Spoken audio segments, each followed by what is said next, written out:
निकषांच्या काटेकोर अंमलबजावणीमुळे लाडक्या बहिणींच्या संख्येमध्ये घट. तपासणीच्या प्रक्रियेनंतर लाखो महिलांना योजनेतून वगळलं. आतापर्यंत 7 लाख महिला अपात्र. छत्रपती संभाजीनगरमध्ये औद्योगिक भूखंड धारकांना मोठा धक्का. उद्योग सुरू न केलेले भूखंड एमआयडीसी परत घेणार. केंद्रीय उद्योग मंत्री पियुष गोयल यांचे आदेश. राज्यभरामध्ये परिचारिकांचं 1 दिवसीय काम बंद आंदोलन. मानधनवाढ, किमान वेतन कायद्याअंतर्गत विशेष भत्ता आणि महागाई भत्ता लागू करण्याची मागणी.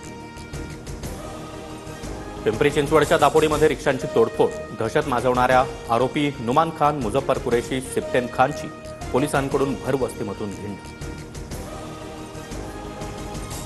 बेकरीतील भट्ट्या विजेवर रूपांतरित करणं अशक्य. विजेवर भट्टी चालवल्यास मासिक खर्च परवडणारा नाही.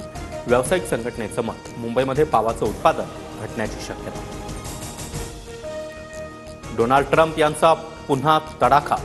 ऑटोमोबाईल क्षेत्रावर 25% कर आकारणार. तर सेमीकंडक्टरची पाणी औषधांच्या आयातीवर देखील वाढीव कराचा विचार.